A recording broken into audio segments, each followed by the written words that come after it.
Cada emprendedor es un universo. Entonces también ese rol del gerente es conocer muy bien al emprendedor y a la compañía y poder hacer el match uno a uno, que es parte de lo que creo que es el valor agregado de Endeavor. No es un programa predeterminado, es uno a uno. Cada compañía tiene sus temas, cada emprendedor tiene su estilo. Claro. y los consentimos. Somos de, por y para emprendedores. Andro presenta Hablando como los locos. El capítulo de hoy se titula Emprender es resistir, el poder de no rendirse. Camila Salamanca es una líder destacada en el ecosistema emprendedor de América Latina. Con más de 10 años de experiencia, ha asesorado a startups como Rappi, Platzi y Sigo en estrategias de crecimiento y expansión regional. Ha apoyado a más de 15 empresas a levantar capital, logrando más de $10 millones a través de Endeavor. Como directora de Endeavor Colombia, ha ampliado la red de emprendedores, inversionistas y aliados estratégicos, además de desarrollar nuevas iniciativas para fortalecer el ecosistema. Camila trabaja para escalar negocios con impacto global y sostenible. Bienvenida, Camila, Hablando como los locos. Nos encanta tenerte con nosotros, sobre todo en este mes del emprendimiento en Colombia.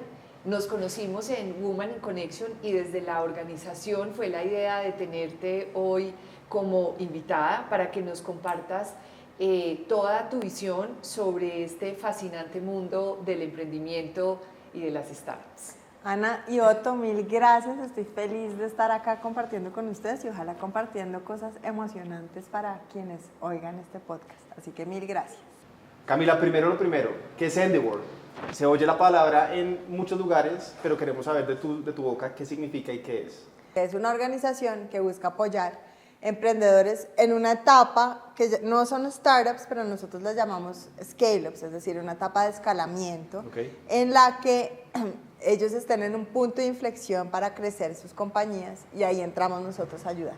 Y todo el objetivo es que si logramos ayudar en ese punto de inflexión en que crezcan las compañías, pueden generar ingresos, empleos, recursos, esos emprendedores ya se vuelven modelos de rol y logran inspirar a otros, darles mentorías y todo eso lo llamamos un efecto multiplicador. Y es básicamente como multiplicar ese impacto y en últimas tener un efecto en las economías en las que están operando. Ayudamos a estos emprendedores con apoyo estratégico a que crezcan sus compañías, básicamente es eso. Estamos en 45 ciudades en el mundo, que no todas no son países porque ya nos hemos dado cuenta que en Estados Unidos, por ejemplo, una ciudad como Atlanta, Nashville, necesita también fomentar el emprendimiento. Entonces ya hay en países, no solo en desarrollo, sino en ciudades intermedias, en países desarrollados. ¿Y en Colombia hace cuánto está Endeavor? Este año cumplimos 17 años, pues ya vamos a ser mayores de edad el otro año. Pues madre, un montón de tiempo. Sí. Bueno, pero qué pena, yo voy a hacer una pregunta un poquito incómoda. La pregunta chévere. No es incómoda. Es que dicen que es más fácil entrar a Harvard que a Endeavor. ¿Qué tan cierto es eso, Camila? Si pensamos en estadísticas, creo que es parecido porque de 100 compañías que vemos, 2 pueden pasar. Entonces, en efecto, de 100, 2 pasan a Endeavor. Exacto. Entonces, en efecto, sí puede ser complicado. No es mito, es una realidad. ¿Viste, Otto? Sí. Es un proceso bastante riguroso en el que queremos entender como 3 grandes aristas para las compañías. Uno, que sea un modelo de negocio escalable, replicable, que esté haciendo algo innovador en su industria y por eso crece a tasas mayores a las del resto de la industria. Por otra parte, que esté en eso que les acabo de decir, que es ese punto de inflexión, en el que la compañía ya pasó, digamos, ese valle de la muerte, ya tiene una atracción, clientes e ingresos ya probados. Está probado que funciona. Exacto, y unos ingresos andando, pero entonces necesita como ese apoyo para sacarla del estadio. Claro. Y 3, que el emprendedor sea una persona intachable, un buen modelo de rol, que esté dispuesto a oír retroalimentación, porque el modelo se basa mucho en mentorías, en oír, que pueda tomar las decisiones él, entonces que esté al cargo de su empresa. Entonces, un buen fundador. Exacto. Entonces, digamos que escrutinamos mucho que esas 3 cosas se compaginen. Entonces es un proceso que tiene unas entrevistas locales y un panel local y después unas internacionales. O sea, cuando una empresa es elegida y un emprendedor, como Emprendedores Endeavor, tienen que pasar un proceso global y hacen parte de la red global. Eso es lo que lo hace complicado porque hay como muchos ojos mirando que realmente sí tenga ese potencial y que vaya a ser uno de esos modelos de rol. Y toda la teoría detrás es que preferimos calidad a cantidad. Creemos que hay unos pocos que van a ser esos que llamamos emprendedores de alto impacto, que van a poder tener ese efecto en el país. Camila, y hablando de esas grandes compañías o súper conocidas que han pasado por Endeavor, ¿cuáles nos puedes mencionar? Listo, entonces como te decía, no necesariamente pasan, sino que una vez son seleccionadas, son empresas Endeavor por el resto de su vida hasta que eventualmente los compren o lo que sea, ¿cierto? Y es impresionante cómo en cada etapa cada emprendedor tiene sus necesidades. Entonces, ¿qué compañías hemos seleccionado en Endeavor? Así como de atrás para adelante en el tiempo, una que tal vez todos conocen es Bodytech, los gimnasios, Rappi, que la conocen, hay otras compañías del sector de comida conocidas como Home Burgers, Poke, también Chef Burger, son otras compañías Endeavor. Y ya tenemos otras de tecnología que probablemente han oído como Bolt, Adi, que es del sector fintech.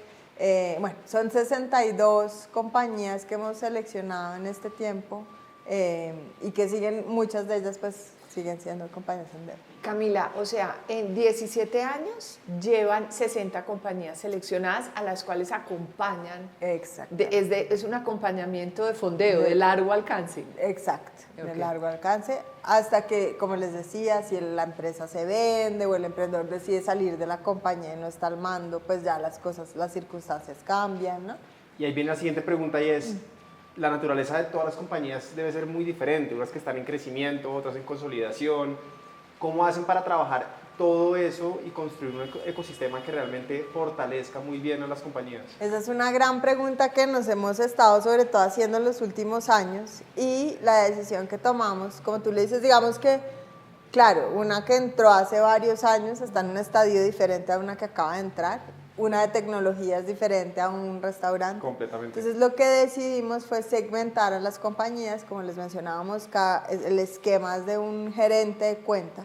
Y lo que hicimos es que definimos 3 segmentos, un poco por esa etapa de desarrollo, y cada uno de estos segmentos es liderado por un gerente que conoce muy bien a esas compañías y les hace las conexiones más segmentadas, más dirigidas a cada uno de esos. Entonces, eso es lo primero en términos de la estructura.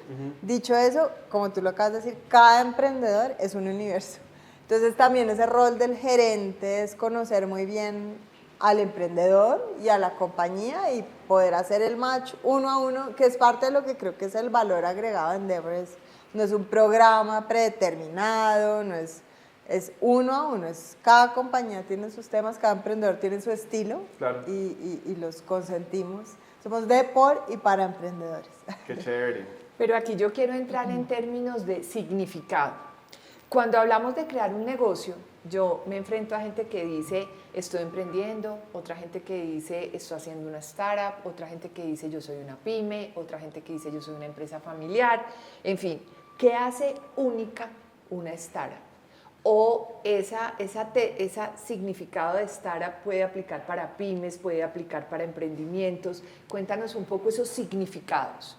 Pues mira, digamos, como yo lo definiría, es que la startup es una empresa que acaba de empezar, tiene pocos años de consolidada, está como empezando a definir modelo de negocio, tratando de capturar ingresos, ¿no? Como en formación. Sí. Yo hasta ahí me quedaría con la startup. Creo que es un tema de tiempo, de creación y, digamos, facturación, por decirlo así. Ya después uno puede pensar en esas empresas ya en etapa de crecimiento o escalamiento, que es donde nosotros, digamos, entramos a operar.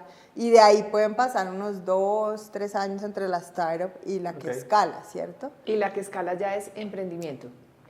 Sí, entonces es un emprendimiento que está escalando y de ahí, digamos que ahí ya tú puedes definir el rango en el que está escalando hasta ciertos ingresos y ahí podría uno pensar en que algunas de estas ya son pymes, pequeñas y medianas empresas, ¿cierto?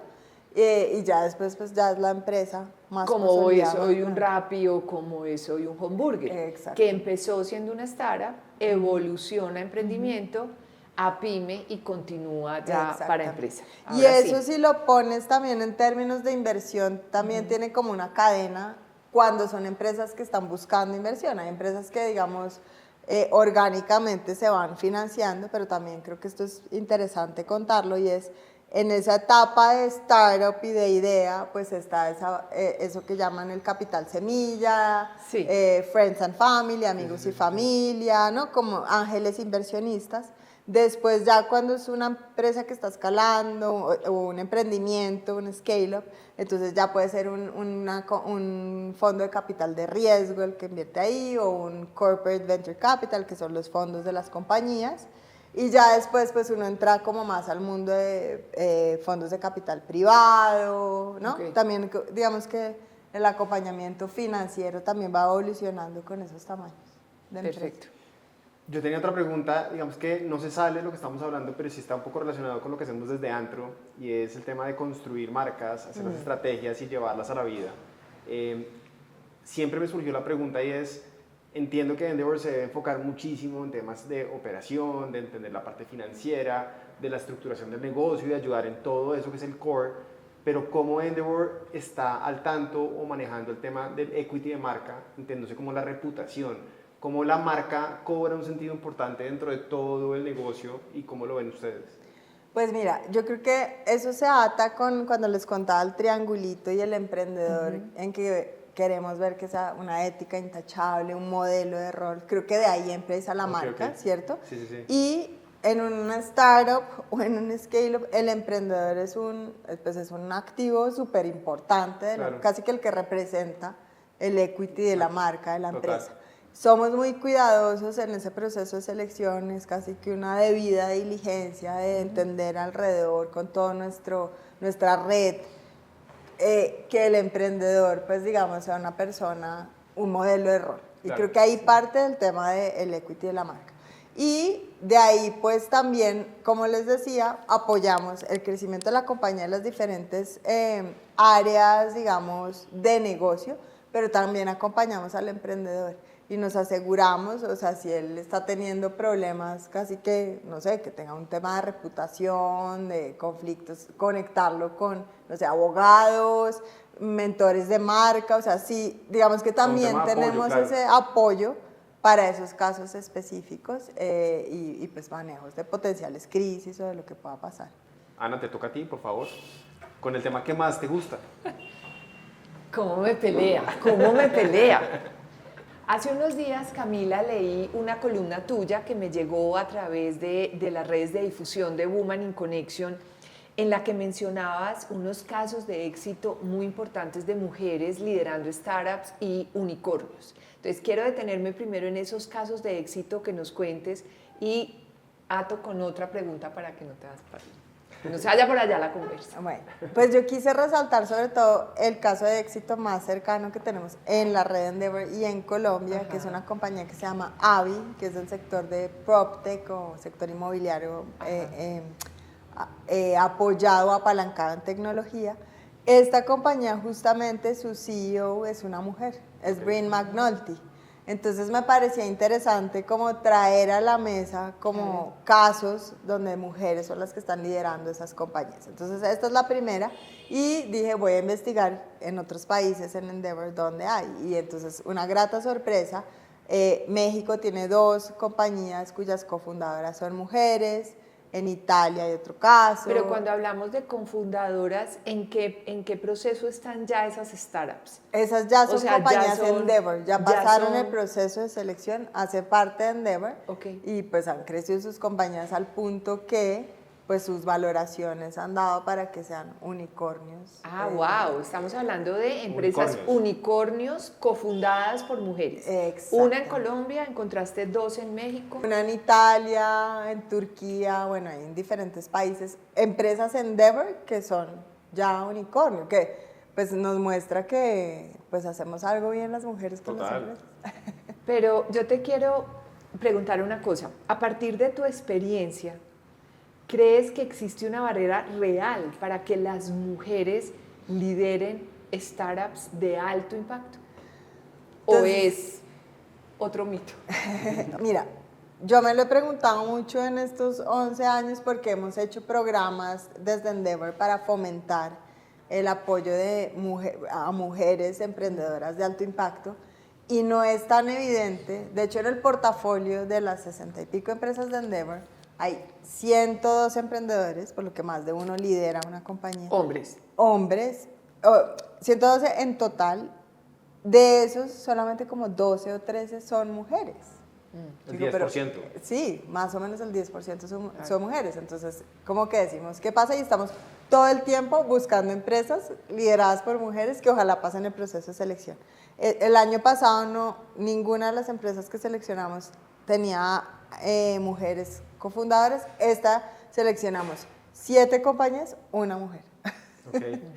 Entonces, dicho eso, he querido como entender cuál es lo que tú dices, el por qué. Yo creo que hay como 2 factores relevantes. El primero es que estas empresas de alto impacto que exigen trabajo 24/7, pues hay veces no son necesariamente compatibles con una mujer que tiene hijos o que quiere un poquito estar pendiente de su casa, porque esto demanda muchísimo. Claro. Y entonces es un trade-off, una decisión, como si quiero como sacrificar esto o no, que muchas de ellas toman la decisión y pues por eso están ahí y lo hacen. Algunas de ellas es porque están acompañadas de esposos que son soporte y son los que dijeron, listo, usted haga esto y yo me ocupo de los hijos, pero ahí hay un tema relevante que hace que eventualmente lo que pasa es que entonces las mujeres montan compañías que no necesariamente son estas que exigen estar 24/7, pero un poco más lo que llamamos nosotros como de estilo de vida, ¿no? Claro. Entonces, hay la diferencia por lo exigente que es el proceso, por lo que queremos son unas compañías pues, de alto impacto. De alto impacto es importante esa muy palabra de alto impacto. Exacto. No es hacer un negocio, es realmente hacer una compañía que impacte a la sociedad. Exacto. Exacto. Entonces, ahí creo que está el primer impedimento como casi que físico, es tiempo, ¿no? Entonces ahí hay algo. Yo creo que hay otro tema que lo mencionaba también ahí en el artículo, es que además, eventualmente, el mundo de la inversión no necesariamente favorece a compañías lideradas por mujeres. Entonces, cuando uno ve las cifras, la inversión en compañías lideradas por mujeres ha caído un montón y es un porcentaje bastante chiquito frente a compañías lideradas enteramente por hombres, en cuyo caso, pues si tienes menos capital para crecer tu compañía, volverla más grande y escalar, pues ahí también te encuentras con otra limitante, ¿no? Claro. Como que, pues... O sea, ¿tú consideras que hay sesgos de financiamiento? Sí, sí, y eso sí se ha planteado y digamos que lo mencionaba ahí en este artículo para esta columna, y hay varias cosas. Esa industria es liderada por muchos hombres. Los decision makers o las personas que toman las decisiones en los comités son hombres, ¿no? Y pues no creo que toque favorecer a una empresa porque sea mujer, pero pues sí creo que debería haber como una mayor facilidad para que las mujeres también puedan acceder a estas rondas de capital fácil y crecer sus compañías. Y aquí va como una pregunta que me parece también súper bonita y es, ¿qué nos estamos perdiendo como sociedad de no tener más compañías lideradas por mujeres? Entonces, eso también era un poco el centro de mi artículo, sí. Porque como sociedad, no solo, digamos, utópicamente darle la oportunidad a una mujer, pero hay estudios concretos que demuestran que cuando las mujeres, no sé, manejan las finanzas del hogar, son más rentables los hogares. Que si pudieran participar más en el mercado laboral o en el emprendimiento, podríamos crecer más la economía. Entonces, como sociedad, sin verlo muy utópicamente, si lo vemos solo con números, podríamos estar creciendo más, podríamos estar solucionando problemas de crecimiento, de ingreso. Mayor eficiencia. Y eficiencia. Yo te quiero complementar. Hace unos años, The New York Times, en este momento no tengo la escritora, pero lo vamos a poner en el caption del podcast, es una promesa que le hago a quienes nos van a escuchar. Salía que esta escritora hizo un estudio en qué invierten las mujeres, una escritora neoyorquina, que escribió un libro que se llama qué quieren las mujeres. Y en uno de sus capítulos dedica todo el resultado de su estudio que decía las mujeres invierten en 3 grandes rubros a nivel mundial. Primero, en la alimentación de su familia, pues alimentar. Segundo, en educar. Y tercero, en salud. Entonces ella concluye diciendo, si la inversión en el mundo y en la sociedad se va a alimentación, a educación y a salud, tenemos una sociedad mejor, sin duda. Total. Esas son las prioridades de inversión de una mujer a la hora de tener recursos. De acuerdo. Entonces sí creo que si más mujeres, digamos, si el esquema alrededor permitiera que más mujeres emprendieran, pudieran ir a trabajar, fueran menos cuidadoras, estaríamos metiéndole un motor interesantísimo a la economía. Si hoy tuvieras un fondo ilimitado y te dicen, vea, le voy a dar esos recursos, usted invierta en mujeres como usted disponga, ¿en qué sectores o en qué tipo de negocios apostarías liderado por mujeres, por supuesto? Evidentemente hay como toda una tendencia a meter todo tipo de nuevas tecnologías, inteligencia artificial en diferentes sectores. Entonces me encantaría ver mujeres científicas metiéndole inteligencia artificial a solucionar cosas, pues creo que eso sería súper potente. Dicho eso, si ya pensamos como en sectores específicos, en nuestros países hay mucho por resolver. Uno de esos es pues, el sector financiero, que no hay casi acceso a pues, bancarización, acceso a que la gente pues, tenga como cuentas bancarias, etc. Entonces yo creo que ahí hay bastantes oportunidades. Ya hay mucho pasando, pero creo que hay oportunidades relevantes. El otro sector que yo creo que debería en Colombia despertarse es el agrícola tecnológico, ¿no? Claro, Agtech. buenísimo. Creo que debería haber cosas ahí, no las vemos casi, pero pues si alguna mujer quisiera solucionar algo ahí sería genial. El otro tema que tampoco en Endeavor en estos 11 años hemos podido tener una compañía es el de salud y tecnología, Health Tech. Entonces yo creo que ahí hay bastantes oportunidades con cosas pasando. Lo que hoy en día está muy en boga, bueno, otro tema que estamos viendo es todo el tema de medio ambiente, energía renovable, ¿no? Como que ahí también hay espacios interesantes. Y finalmente, son como soluciones B2B SaaS, ¿no? Como soluciones tecnológicas para implementar un proceso que se haga más fácil, para conectar un servicio con la compañía y que Puro pase. SaaS. Sí, exacto.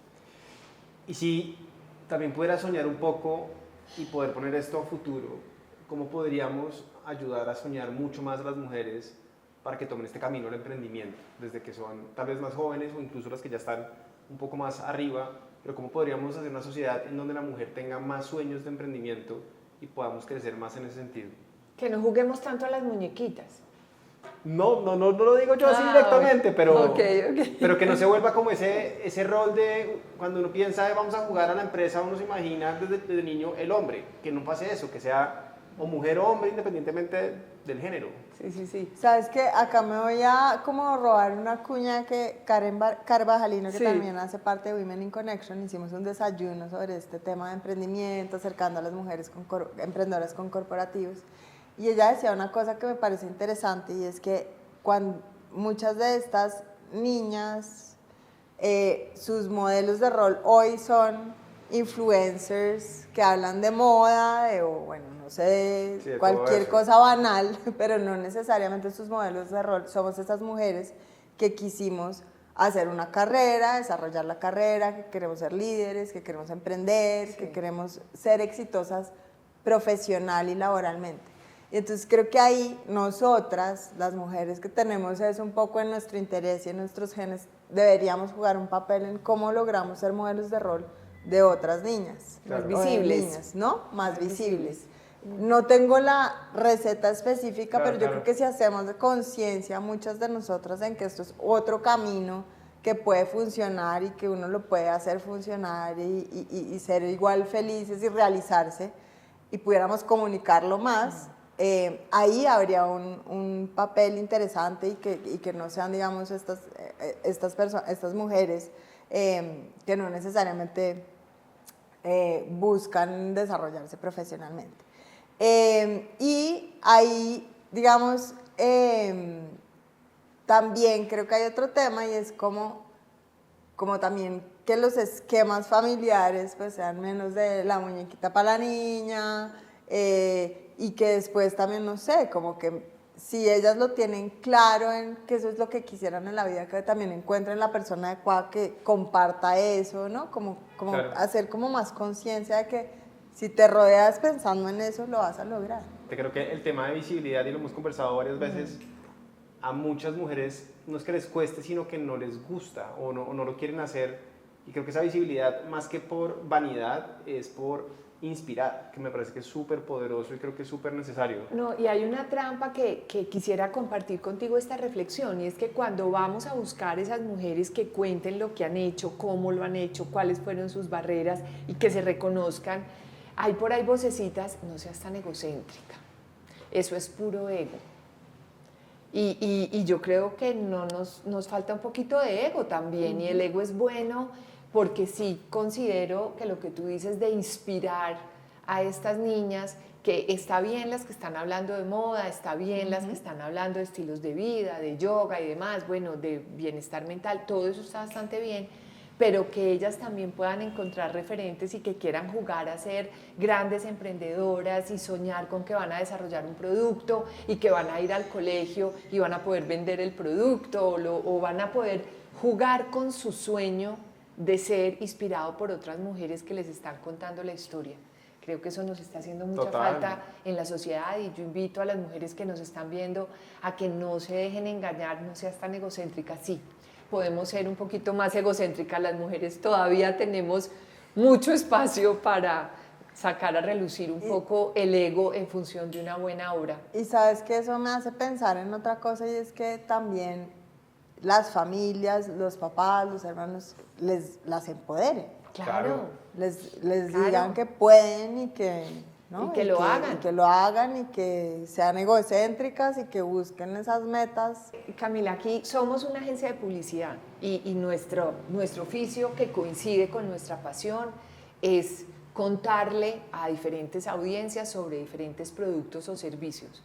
Y hemos tenido la oportunidad de ver, primero, de conocer unos fundadores y unas fundadoras extraordinarias, de unos que han hecho unos productos y unos servicios maravillosos. Y cómo es que cuando publica un post, este producto y este servicio maravilloso de cara de un fundador o de una fundadora, se lo come el post de una Colombia. Y uno dice, es que no es posible. Sí. Y ahí creo que tocaste el tema clave, es un tema de sociedad preocupante. Sí. Ahí he hecho una cuña, me leí hace poco un libro que se llama Anxious Generation y me dejó súper impactada. Súper pesado. Ay, como tú lo compartiste. De familia. Hay que ponerlo en el podcast. Y que más desarrolla. Nos estamos saliendo de las preguntas. No pasa nada, no pasa nada. Por tanto, no me vas a regañar. Que porque es que tiene que ser en 20. Que ese libro vale la pena conversarlo. ¿Sí? Sí, sí. Vale la pena. Cuéntanos de qué se trata. Sí, no tiene que ver con emprendimiento, pero sí con este pero tema. Contanos. Y de hecho, les voy a contar una anécdota que me pareció interesante, pero básicamente es un libro que demuestra con, digamos, con estadísticas, hechos probados, el efecto que tiene, lo llaman rewiring, el hecho de que los niños estén tan conectados. Además tiene los efectos también en niñas, en niños, ¿no? Y como de la relevancia que nosotros como sociedad y como papás hagamos conciencia de que los niños no están preparados a los 12, 13 años para tener redes sociales y que deberíamos entre todos prolongar que eso pase hacia los 16. Exacto. También te muestra cómo el interés de muchas de estas compañías, Instagram, Facebook, etcétera, de generar esa dopamina para que la gente quiera más y más de eso, pues también hay como un tema de, bueno, hasta dónde está como ese juego ético. Pero sobre todo es eso, que los niños no están preparados y se ven muy afectados, entonces las niñas pues creen que tienen que ser súper flacas, entran los problemas de anorexia, por ejemplo, los niños con los videojuegos o con el porno también están como casi que dejando de tener interacciones pues expuestas, cosas románticas o sexuales, se está prolongando la pérdida de la virginidad, o sea, como unas cosas de sociedad que llevan a que entonces la profesión que quiero ser es influencer. Y la anécdota que les quiero contar es que me estaba leyendo ese libro y casualmente mi vecina era una influencer. Yo no sabía porque yo la verdad no soy tan de redes, pero unas sobrinitas mías la vieron y dijeron, ah, ella es X persona, ¿no? Y yo la veía constantemente, literalmente pasaba el día acostada en un sofá, se paraba para hacer sus posts. Yo decía, es increíble que ante los ojos de nuestros jóvenes, ella es la influencer y la oyen y seguramente la siguen y siguen lo que predica, pero el resto del tiempo está en un sofá, ¿no? Es como que yo decía, no Es muy entiendo fuerte. esto. Es. Pero el tema del libro menciona una cosa que también me parece importante decir y es más duro para las mujeres estar expuestas de los 12 a los 18 a redes sociales que para los hombres, según el libro, por todo el tema de la vanidad, por todo el tema de la sexualidad y por todo lo que conlleva todo esto, que creo que también es importante mencionarlo. Y solamente para terminar lo del libro, que la idea es que no sea el podcast sobre el libro, pero menciona que es tan grave el tema del trago y del cigarrillo como estar expuesto a redes sociales desde temprana edad. Entonces, es un tema de salud global, es un tema pesado. Sí. Y eso influye en qué tanto deseo tenemos de meternos en este berenjenal que es hacer empresa. Pues ahora No, pues, Otto nos va a contar pues la experiencia que hemos tenido porque hemos acompañado, pero bueno, a varias startups, pero no le voy a quitar a él esa pregunta que me dijo, Ahora, esa es mía, esa muchos es mía. de estos influencers pues también están haciendo empresas. No es por desprestigiar ni mucho menos, pero creo que esa vida que se ve falsa genera unas expectativas que no son reales. Exactamente. Y pone a soñar a muchas personas con realidades que no son de verdad. En algunos casos sí, en muchos no. Exactamente. Ya para redondear y para entrar con el siguiente tema, desde hace ya varios años, Camila, desde Antro, venimos invirtiendo en diferentes startups y emprendimientos. Digamos que no solamente desde la mirada de capital, sino también siendo parte de la creación, la ejecución, desde lo que sabemos hacer, que es marca, que es comunicación, y hemos estado metidos trabajando con esos fundadores y hemos visto lo fuerte que es crear empresa, lo duro que es crear empresa y estar expuesto constantemente a ese día a día en donde la salud mental empieza a cobrar un tema supremamente difícil para ellos. Porque cualquier viro, cualquier cosa que no funciona, significa perder ese sueño en el que se lleva trabajando mucho tiempo.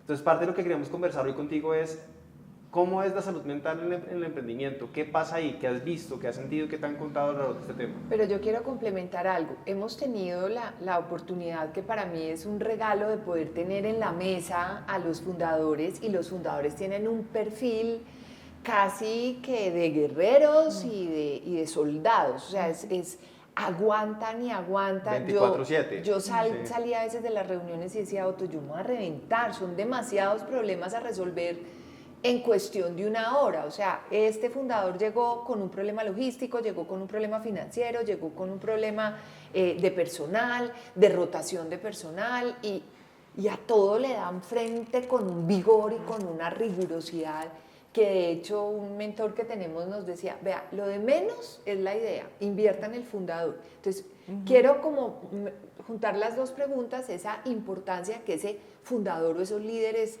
tengan un bienestar mental, creo que es fundamental y nos contará sobre eso. Y dos, qué tan importante es esa tenacidad del fundador, que creo que prima la idea. Estoy muy enredada hoy, pero ahí me entiendo. Ahí se entendió. No, Ahí se sí, sí, entendió. sí. Entonces, primera cosa, en efecto, es un camino dificilísimo. Yo creo que todo el mundo tiene idealizado, ay no, voy a emprender o voy a montar mi propia empresa porque quiero ser mi propio jefe y todo es color de rosa. No, la realidad es no. Es un camino súper difícil, especialmente si uno tiene esa perspectiva de montar una cosa grande que impacte y que la saque del estadio. Claro. Entonces, eso es lo Sí. primero. Segundo, tienes toda la razón, y en ese camino que te hablaba de tanto del crecimiento de la empresa como de la inversión, esos fondos que se dedican a invertir en la etapa temprana invierten sobre todo en el equipo. Claro. Más que pues obviamente evalúan que sea un modelo de Claro. negocio que haga sentido, pero también eventualmente en que realmente pues sea el equipo que va a poder llevar a cabo la idea, ¿cierto? Dicho eso, como ustedes lo vieron y les conté, nosotros también, pues una parte fundamental es el emprendedor, ¿cierto? ¿Por qué? Por lo que acabas de decir.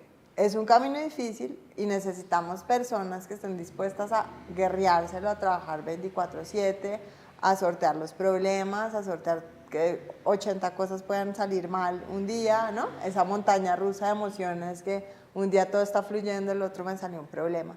Y yo lo he visto, digamos, en este tiempo en Endeavor, cuando yo empecé a dirigir Endeavor acá en Colombia hace 5 años, llegó la pandemia. Y me pareció increíble ver cómo la mayoría de esos emprendedores pudieron pivotear sus negocios o tomar decisiones ágiles para navegar y surfear eso que estaba pasando. Claro. Eso me pareció increíble. Por ejemplo, un caso que me acuerdo que me decía Nicolás Laiz, el fundador de Bodytech, me decía, si a mí me hubieran dicho eventualmente que va a parar mis operaciones 6 meses, digo, me quiebro. Y hoy, pues ya mirando para atrás, lo logré, ¿no? Se logró. Entonces, sí, increíble, porque esto eran gimnasios presenciales, exacto. uno paga una suscripción por ir. Exactamente. Wow, sí. Entonces, esto para decir que, pues digamos, habrá emprendedores, pero, digamos, en Endeavor y muy seguramente ustedes también hablando de la idea, pues creo que ya solo el hecho de querer emprender ya es súper valiente. Claro. Creo que hay que tener esa baja aversión al riesgo y segundo, pues ya evaluar como que pues sean esas personas que tienen como ese temple. Dicho eso, siendo tan difícil, pasa mucho que están solos, a pesar de que tienen socios, hay veces hay cosas que no le puedes contar a tu socio, como que hay soledad en los emprendedores y yo creo que eso es algo que tenemos que tener muy presente. Por eso, por ejemplo, hay organizaciones como YPO, como Endeavor, que montamos ese esquema de foros que son grupos de 6 o 7 emprendedores para que hablen de temas entre ellos que tal vez no hablarían afuera. Claro, y eso de se queda pares, ahí. de espacios Exacto. seguros, que ellos tengan unos pares donde puedan exorcizar sus preocupaciones y que otro le diga, fresco, que a mí también me pasó y venga, yo le cuento. Ah, buenísimo. Entonces, y eso lo promociona Endeavor. En Endeavor creamos algunos foros para eso. Buenísimo. Entonces, dicho eso, es clave, yo siempre pienso además como en la imagen del avión que te dicen ponte tú la máscara y después a los demás, pues creo que es clave que los emprendedores estén bien. Y entonces, pensando como en cosas que hacemos desde Endeavor y que pues el ecosistema debería pensar es esto, creación de oportunidades de hablar con pares en comités chiquitos, protegidos, donde la información queda a salvo. Hacemos también un retreat anual entre emprendedores y el último realmente quisimos como no hablar pues hablar de negocios, pero enfocar una buena parte del retreat a hablar de mindfulness, de cosas que los estresen, como de cosas personales para que pudieran ahí ventilar. Entonces como que sí hemos creado espacios en los que ellos sientan como un soporte, por lo menos entre ellos, para que eso pase. A tu pregunta, a pesar de esto, los emprendedores, Endeavor en Brasil hizo un estudio con como unos 700 emprendedores para entender cómo estaba un termómetro de la salud mental y sorprendentemente el 95% de esos emprendedores contestaron que conocían a otro emprendedor que tenía algún signo de dolor mental, puede ser desde estrés hasta ansiedad, hasta cosas más graves, ¿no? El 95%. Y solo el 50% ha recurrido a terapia, ¿no? Entonces, de todos modos, creo que, y yo he tratado desde Endeavor de que empecemos como a también hablar de lo que no funciona, de la dificultad del emprendimiento, y no solo esas historias de levantó esta ronda de capital, es súper exitoso, sino como que un poquito humanicemos más la cosa, porque creo que ahí se empieza a jugar como un juego en que todos deben mantener, yo le llamo como una esquizofrenia, el éxito absoluto, de que todo está perfecto, todo es Rappi, y no todo está perfecto. Claro. Y Rappi no ha pasado toda la vida por momentos, bueno, seguramente han sufrido un montón en el camino, ¿no? Pero mira, Camila, que cuando empezamos con toda esta idea de Hablando como los locos, que el objetivo del podcast no es otro distinto, sino atraer personas que tengan una historia maravillosa que contarnos, que estén liderando proyectos que le ayudan y le contribuyen a la sociedad y que tengan un marco en donde la creatividad es importante. Le decía, Otto, ¿por qué no traemos gente que ha fracasado? Que empezó un proyecto que sonaba perfecto y fracasó porque creo que también la sociedad está necesitando historias de fracasos. Realidad. Porque sí. es el fracaso el que deja el aprendizaje. El éxito deja el éxito, pero es como un profesor de tenis que me decía, usted dio una bola buena, concéntrese rápidamente en la segunda. Pero, o sea, sálgase de ese microsegundo de éxito para que vuelva a dar la segunda bola. Entonces, estamos carentes de historias de fracaso. Endeavor, de una u otra manera, tiene un espacio para contar cuáles son esas red flag que tienen que tener los fundadores o los equipos de las startups, y esa lista como de aprendizajes de otros.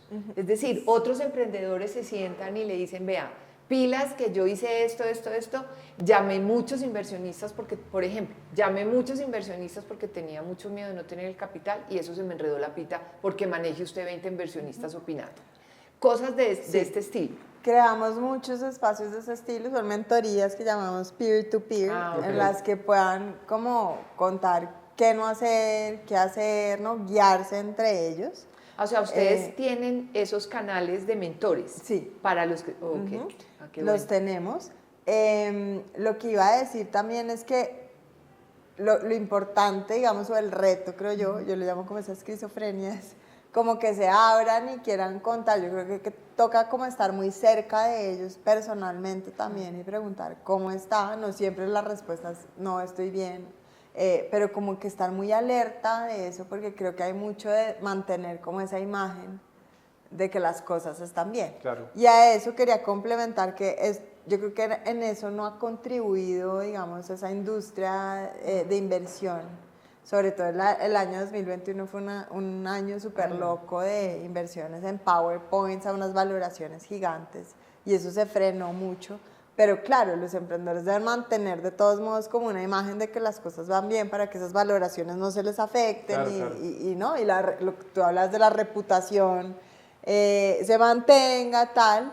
Pero entonces ahí es donde creo que sí tenemos que empezar a soltar y a decir, bueno, sí, tal vez esto no fue lo que era, pero no importa, eso no define a la persona, eso no define al emprendedor. Hablando del ego, pues me imagino que se mete ahí mucho ego, y como que ellos hagan conciencia de que no, pues listo, no siempre se gana en la vida y es el camino que pues, tocó vivir, ¿no? Claro. Entonces, yo creo que organizaciones como Endeavor y esos espacios son claves, pero creo que también hay un tema como de, volvemos a sociedad y a comunidades, familia. Pero también como de comunicación, como que cómo comunicamos qué es éxito y qué no, ¿no? Ahí eso creo es que hay importante. otro tema clave. Esos estándares están muy raros, muy grises. Entonces, ¿qué pasa también? Muchas veces hablando de éxito tal, lo que les pasa es que el camino está difícil, o estaban acostumbrados a tener su compañía, vivir en este tema 24/7, etcétera, venden la compañía y se quedan como en el aire. Se quedan sin vida. Ese literal. momento es aún más difícil, me he dado cuenta. Cuando venden la compañía, cuando realmente llega el éxito. Porque las startups todo el tiempo dicen, vamos a organizar esto para vender a un múltiplo de. Exacto. Y llega el múltiplo de y venden y se quedan con mucha plata, pero quedan sin piso.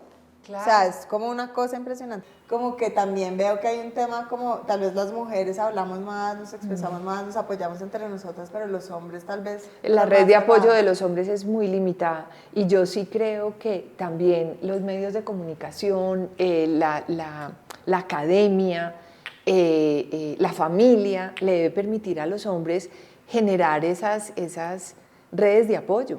Pues de poderle decir a un amigo, no la estoy pasando bien. De hecho, en la estadística que les digo, el 50% realmente baja, porque las que han ido a psicólogo o ayuda, baja porque la mayoría de las mujeres sí, pero los hombres solo el 30 y pico han buscado ayuda. Y la tasa de suicidio de hombres es mucho más grande que la de mujeres a nivel global. Entonces, bueno, yo le digo mucho a mi equipo en Endeavor, a la persona de comunicaciones, que no exaltemos solo el éxito y las rondas de capital, tal. 2, a esos account managers o gerentes, como estar muy cerca de las personas. Es bien importante. Otto nos dirá. ¿Te cuesta trabajo hablar de tus sentimientos? Con el tiempo uno va mejorando, pero sí. Conmigo no, porque yo le saco y le saco y le saco y le saco. Te he contado muchas cosas que no tuve que haber contado. Totalmente. Estamos de acuerdo con eso. Y no necesitamos un whisky. Pilas. Total. Un placer haberte tenido. Camila, muchas gracias. Camila, la verdad quiero confesar que yo estaba muy inquieta con este podcast porque sabía el nivel de profesional que íbamos a tener en esta mesa. Tenemos un compromiso muy importante con una organización que fue quien me vinculó contigo para este podcast, que es Woman in Connection. Gracias a ellas por tener mujeres que están impactando nuestra sociedad, nuestra economía, que tienen una inquietud de género importante, que la estás estudiando, que la estás promoviendo. Un placer tenerte en este podcast, que el título nos encanta, pero de hablar como los locos, poco. Muchas gracias. No, a ustedes, estoy feliz, a mí además me encanta charlar. Yo me encanta haber descubierto que nada, entonces sí, vamos a hablar mucho de eso. Cuenta con nosotros. Muchas gracias. No, chao, chao. Gracias, chao. Gracias.